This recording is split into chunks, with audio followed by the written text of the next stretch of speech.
I just have my hair up. All right, everybody, we are live. Welcome. We are on episode 53 of the kava-sation, where we drink some kava and then we have a conversation.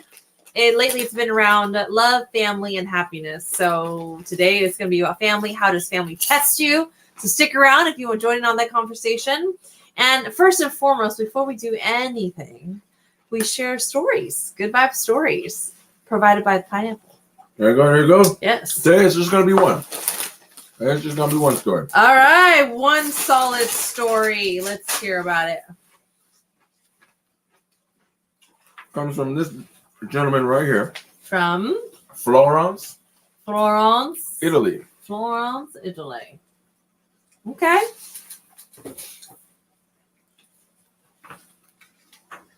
Whoa, no wonder it's one. There's multiple pages. You're going to read all that? Mm-hmm. Okay, so I grew up in Russia. Okay. My mother was a severe alcoholic. So I spent my entire childhood in a home for troubled children. Oof. Some of the kids were violent. Uh-oh. A lot of times there wasn't enough food. On the weekends, my grandfather would pick me up and bring me to see my mom. But she was always so drunk that we'd never speak. Oh my God. I had plenty of opportunities to be adopted over the years.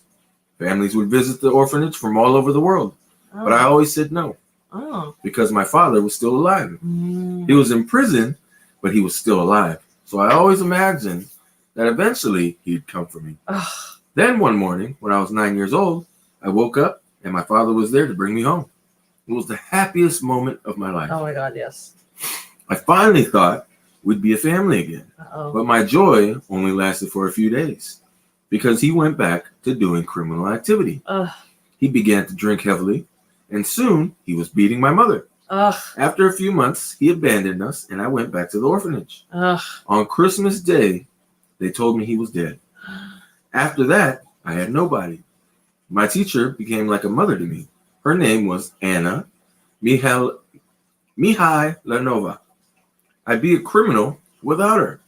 She brought me little gifts to comfort me. She encouraged me to read and paint. She showed me the right path, but she made me a promise. The next time you have a chance to be adopted, you must accept. I remember it perfectly. An Italian couple walked into our classroom while taking a tour of the school. They weren't even looking to adopt. Their friends had come to adopt one of my classmates, and they were merely tagging along. I was scared of them at first, but Anna nudged me to the front of the class. She encouraged me to give them one of my paintings. And the next day, the orphanage director called me to her office. She said the Italian couple wanted to speak with me. They talked to me for an hour, and at the end, they gave me a bag of oranges. I handed them out to all the other kids at the orphanage. I think the couple was touched by this because that's when they invited me to visit Italy. Anna prepared all my documents. I ended up staying with the couple for several weeks. They brought me all around Italy. I could tell they were friendly, but I was still frightened. They lived in such a big house. They were giving me so many things, and I couldn't understand a word they were saying. I had no idea why they cared so much about me. They told me they wanted me to stay and join their family. Anna begged me to do it. She told me that this was my chance to change my life. But I was so scared. All my friends were at the orphanage, so I told the couple no. When I went back to Russia, I lost the backpack with their contact info. Oh my gosh. My behavior grew worse over the years. I became a troublemaker. I got in fights, and when I turned 17, the director kicked me out of the orphanage. Anna cried. She didn't want me to leave, but thankfully, she prepared me well for life. She taught me to do the little jobs like washing dishes and cleaning. She taught me right from wrong and showed me affection. She knows what she did for me. She knows it was her. Every Christmas, every birthday, every Woman's Day, I reach out and tell her that it was her. I joined the military after leaving the orphanage. After serving for a few years, I began working the night shift in a bread factory. Things were going okay. It was a decent salary. I bought a car, but I wasn't moving forward in life. My first girlfriend dumped me. I fell into a dark place. Then one night, I opened a very old book from my childhood, and a phone number fell out. Oh.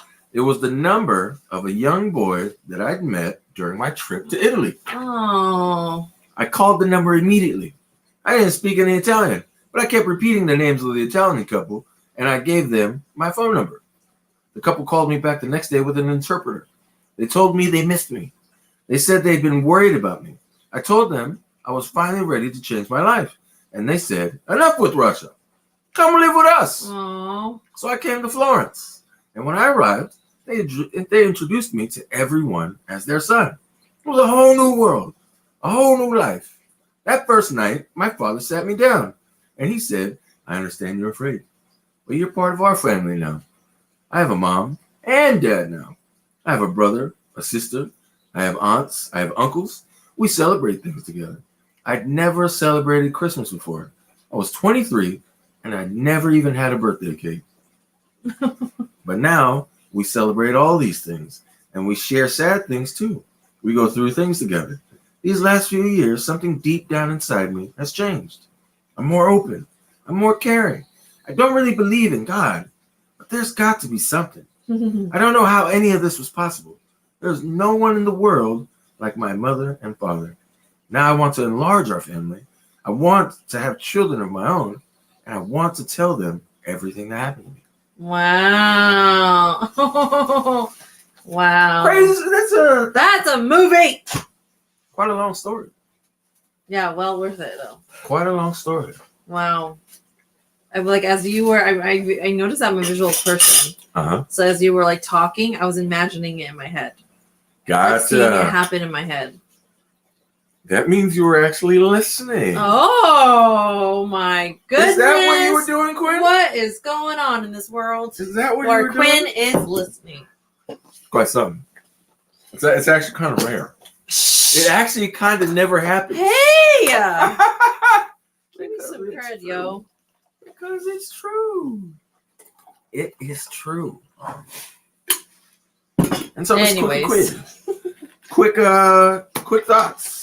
Oh my goodness.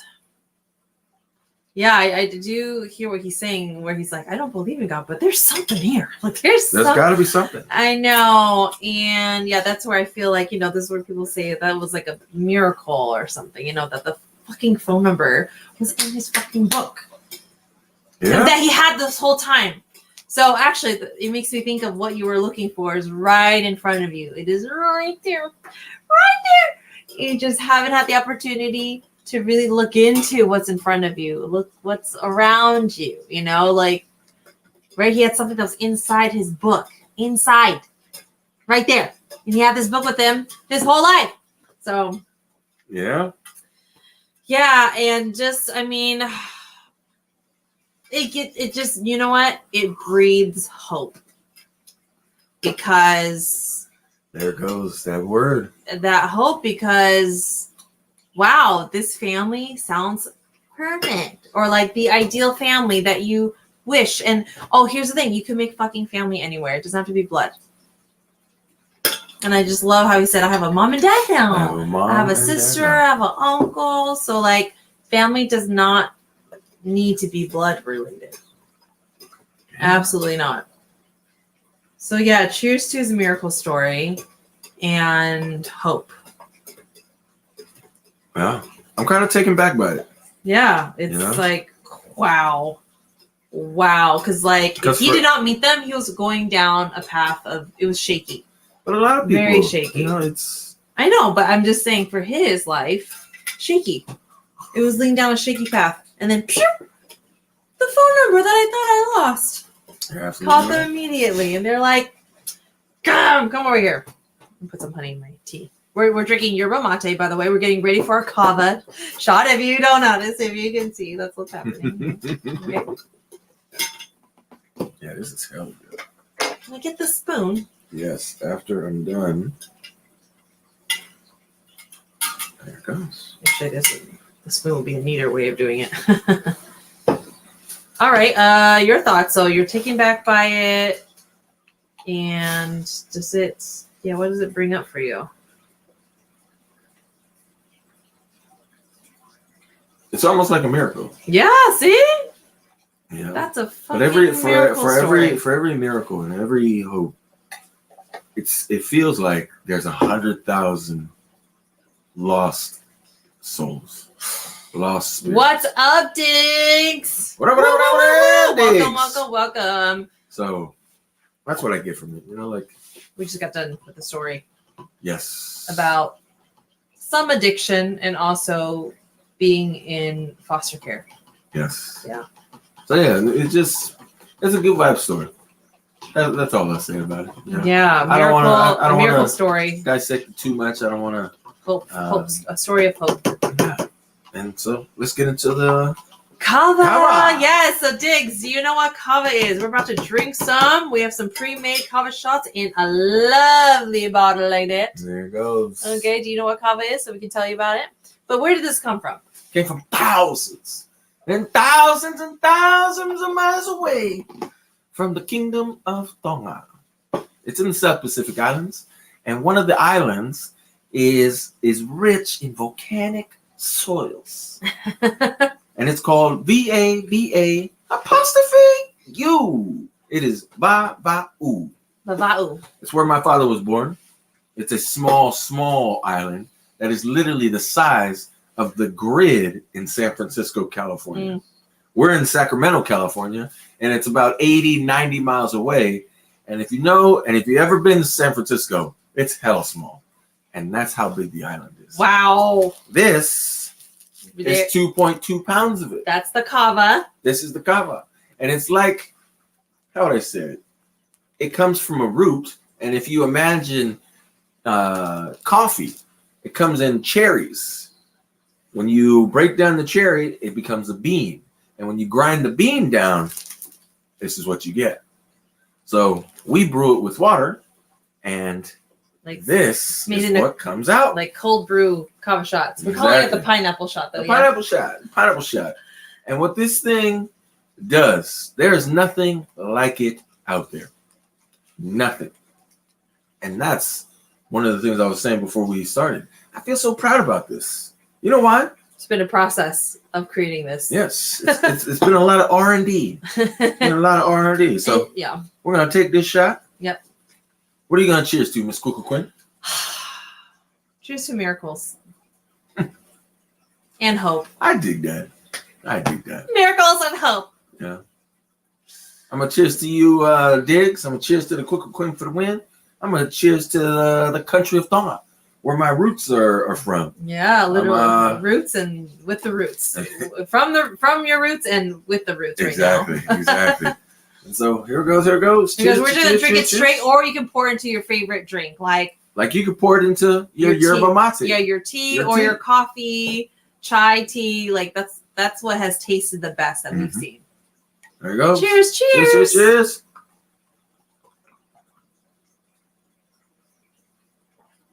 Woo! Woo! And you just brewed this, right? You just made this. Wow. Well, that's kind of hit me faster than usual.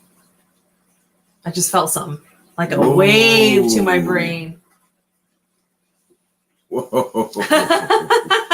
So, if you haven't tried kava before, I mean, to each to its own, but it's known to relieve your anxiety, just make you feel good, basically. Just, yeah, exactly like that. It hits him 10 times more than it hits me for some reason. Maybe the kava's in your DNA,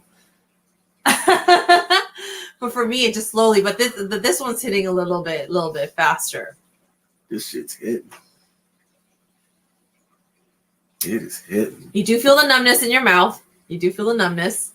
And then sometimes you may even feel the body high depending on how much you take. Okay. But yeah. Damn. It's all natural. It is like a secret, but not a secret. There may be some kava bars near you. But be aware, their massive shot might be too strong and you actually feel sick. But this is just enough to feel some, relax, have a great sleep, and have your anxieties be mellowed out. It's a great aid. Shit's hella good. Oops. Yeah. Yeah, I like this one. Because I feel it right away. This shit is. But in a more potent way. This shit is hella good. Wowzers. So that's the comment. Any questions, let us know. We do have an Etsy link where we put samples out. But the main one is going to be this. We do have supplements as well. If you want to try that one's the strongest. The supplements are very strong. But this is just... I don't know about that. Shit's hella strong right there. One. Well, to each to its own. But in my experience, the supplement is stronger. It's like it's stronger. Anyways, I feel like my head's going numb. Like the inside of my brain. You often say it feels like your brain is being massaged. It's making me want to smile. Oh yeah, you said that today in the video. Yeah, this is my second shot. We have a TikTok as well. And it should be on our link on our profile. What did I say? It makes me want to fly. Woo! Yeah. Yeah. Damn. So share about your how you're feeling or what your experience is right now. Definitely relax. I just want to lay down. Lay down and feel good in bed and just chill. Maybe like I could just like chill and listen to somebody talk or something like that. That's what I feel it feels like. I could just listen to music or listen to somebody talk or something. And just chill and be present with it. That's what it feels like. Yeah, there you go. How about that? Yeah, it's not bad. You want to? I'll tell you how it really feels. You're very descriptive over here. I want you to think of your warmest blanket. Your warmest blanket you have. And imagine yourself covering yourself in it and feeling hella warm. And I want you to think of the closest person to you or the person that you miss the most. And imagine that they're sitting right there with you. Wow. That's what it feels like. Comfort. Absolutely. Yeah. Wow. Like I feel kind of numb down my legs down to my feet right now. The body starts just like that slight numbness, but just relax. This ratio is fucking amazing. Yeah, great job. Whew. Damn. What that said? It is time for the next segment. I don't even know what to say right now. It is kava-sation. Oh yeah, what time is it, Quinn? What is time for? It is kava-sation time. Come on.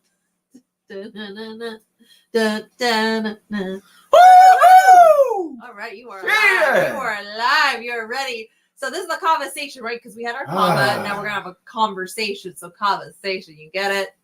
Shout out to a usual regular that's normally here, but Alvita. He. Shout out to Alvita. Shout out to Scout. All the rhyming words with kava, and now we do kava-sation episodes. So here we go. We're going to talk about family today. Woo! Of how family tests you. Yes. So how does family test you? Before we get to that, remember I mentioned that we are going to share about you and your family, right? You have how many siblings? I have 3 younger siblings and 2 older half siblings. There goes. Yeah. And parents? Yes, I have parents.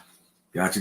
And could you give us something unique or something about them that reminds you of them? I'm like lightheaded a little bit. So it makes me want to laugh. It's quite something, isn't it? Like you're kind of buzzed, drunk, but just none of that alcoholic buzz. But you feel it, but it's not there. So it's kind of funny. Sorry. So what you're saying? It's quite something, right? So you're saying that's my family, and then what? Yeah, it's your.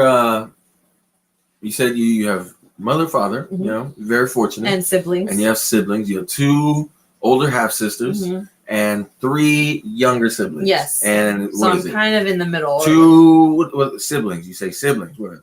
1, 2, 3, 4, 5. 5. So there's 6 of us total. Right. And so how many girls? How many women? 5. And then 1 boy. 1 boy. The baby brother. There it goes. Yeah. And then could you give us something about each one of them? Well, let's see. I'll start with the oldest. The oldest I mean the thing Let's start with the pops parents. up. Let's start with the parents. Okay. My dad, he has mellowed out over the years. I'll say that about him. There it goes. Now your mom's. My mom, she is that typical mom, right? That wants to please her children and her family. Like she'll do anything for them. Like her life is literally dependent on the family. Gotcha. You haven't mentioned this. It's her mission to make them happy and make sure everyone is fine. And then I'll talk about my oldest sister. She, like we haven't been close, in the recent years. I want to say she travels a lot. There we go. She travels a lot. She has 2 kids, husband, a huge group of friends that she's had for hella long. So she travels a lot. And then the next sister, she is on her healing journey. And we've been able to be as close as we've ever been throughout knowing each other. She's the coolest one. Stop. And then the one that's next to me, she, how would I say this? I have seen her come out of her shell a little bit. Through time, she is getting a little better.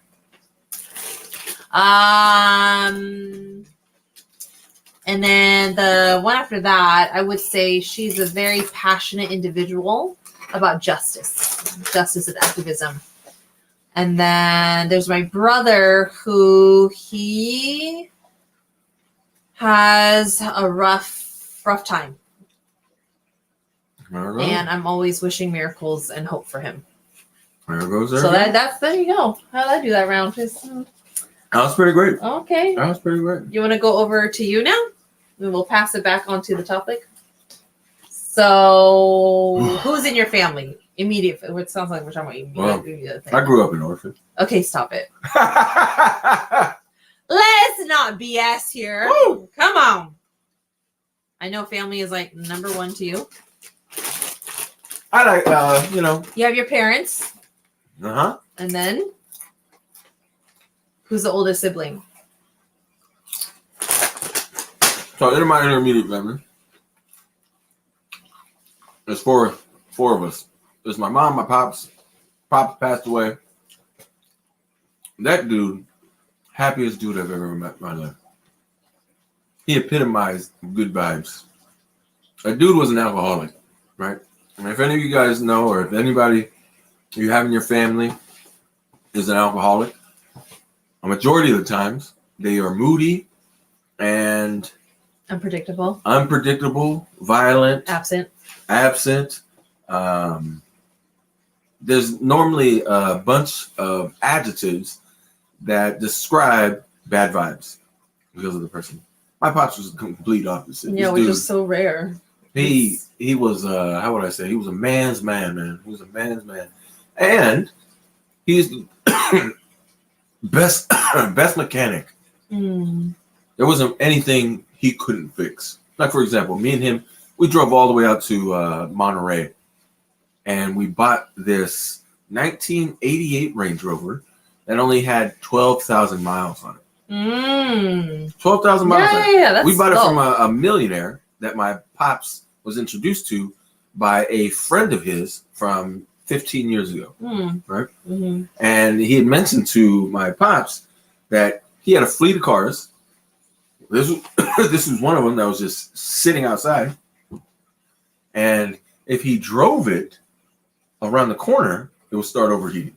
Right? Start overheating. He said he didn't know what was going on. My pops said, okay, yeah, no problem. Yeah, look it over. We just drove out there. Nothing to tow, nothing. My pops was thinking to himself, it's probably the thermostat. So what he did was when we got there, he just got he took off the thermostat, and we drove that thing all the way from Monterey to Sacramento. Whoa! Can you believe that? Yeah. The owner couldn't drive it 2 blocks without it starting to overheat. Yeah. The thermostat cost less than $20 from AutoZone. Yeah. $20. Wow. There it goes. Gifted. There it goes. Yeah. Your pops. And then my mom. I mentioned this to some people that I know. She has, and she doesn't know it. She's taught me loyalty. She has taught me loyalty. Just to still be there no matter what happens. And she's literally the reason why I have such high regard for women in general. You see? So, strong woman foundation is the reason why, and here's the other thing. She's not a, how would I say it? She's not a pleasant person. Let's don't get it twisted. This woman is a witch. She is not the coolest. But again, I'm not just gonna tell you the good things and not give you a little bit of the tails, right? Okay. You see the heads, I'm giving you a little bit of the tails, and she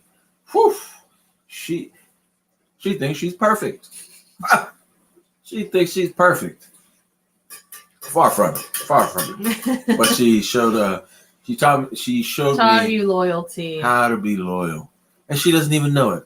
That's how ditzy she is. And so I have I'm the oldest of four boys, 4 guys. There's the brother born after me. He's a musician. He actually works with the largest independent Ferrari dismantler here in the U.S. It's called Fur Parts. You have my brother Masi, who's born after him. He's been at UPS for almost 20 years now. 20 years. Is an incredibly loyal individual. And then there's the youngest. He goes Ty the Fly Guy. His name's Stipe. And he is currently a chef at Manresa. It is in Los Gatos. It's a suburb of San Jose. And it's a 3-star Michelin restaurant. 3-star Michelin restaurant. And yeah, they're about to close it down, and they just earned their 3rd star. Again, they've had it since 2016, and they're going out on a high. Wow. I know. And if you know anything about the Michelin star restaurants, there have not been maybe 50, I believe, Makes me want to eat their food. restaurants that have achieved 3-star status. That I can't even imagine. And I'm not talking that about. tastes like. I'm not talking about here in California. I'm not talking about here in the U.S. I'm talking about the entire world. Maybe 50 3-star Michelin restaurants. Don't quote me on that, but I believe it's about that. Wow. Like ever. Surprise. Yeah. Has your brother ever, I don't know, Ever what? asked you to try some of their food or something? That's people's go-to. People are like, ooh, I wonder what. See, it's I wonder what it tastes like. Come on. Can we just say that's hella tight? That is hella tight. That is hella tight. I don't think to myself, I wonder what their food tastes like. I'm like, hey, that's fucking hella tight.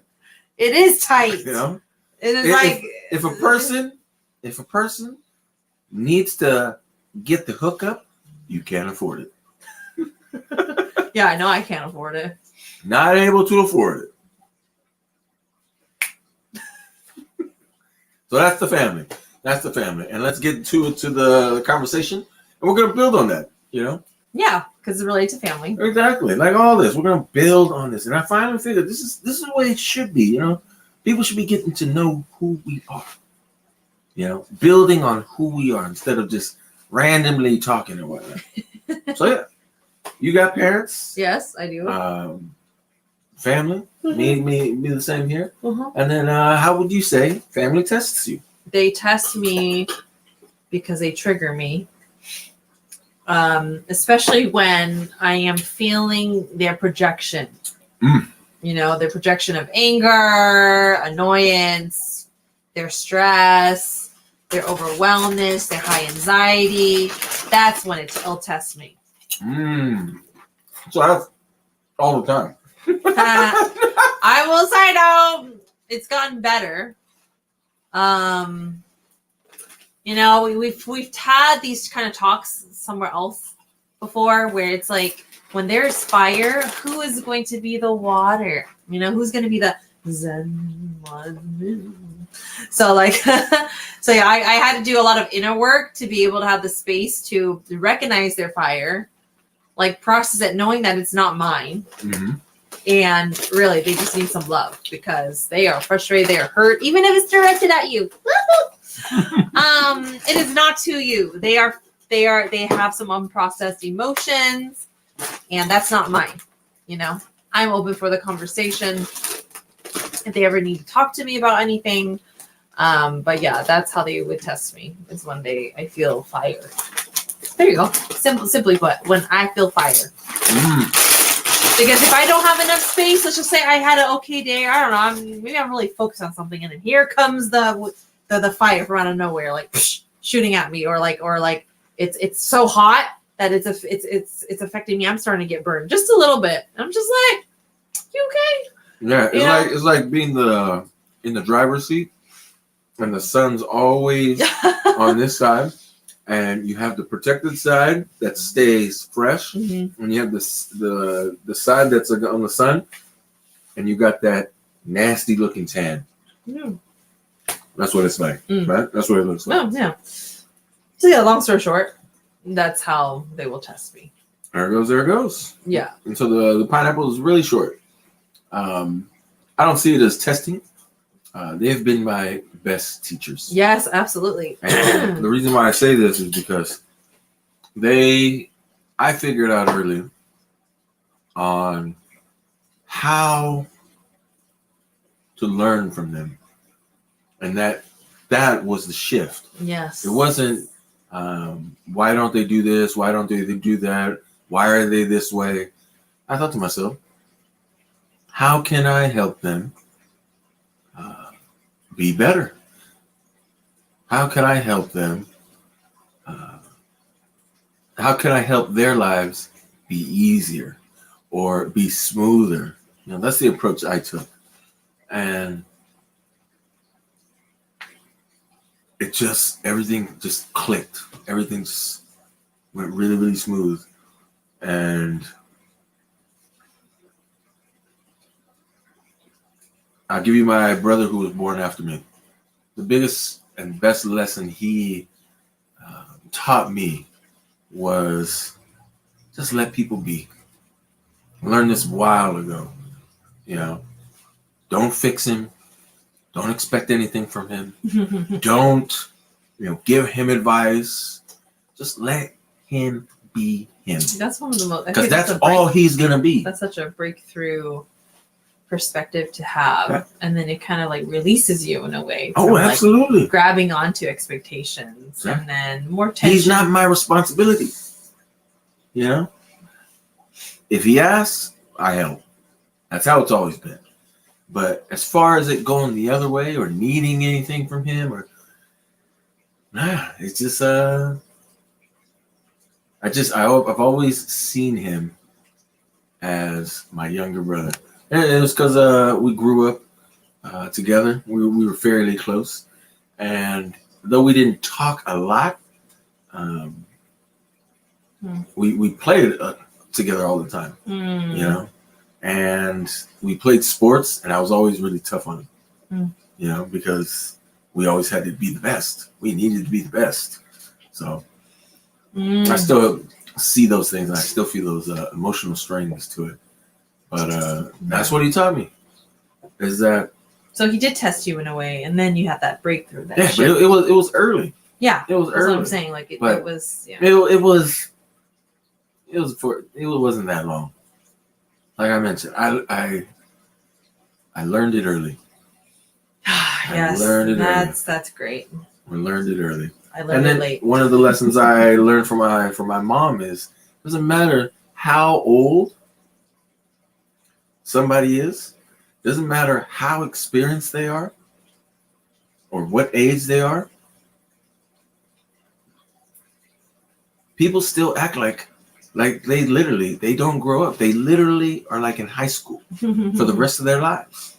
For the rest of their life. I hear my mom talking to family members and friends, and she gossips like a high schooler. Literally. A high schooler. She stopped aging.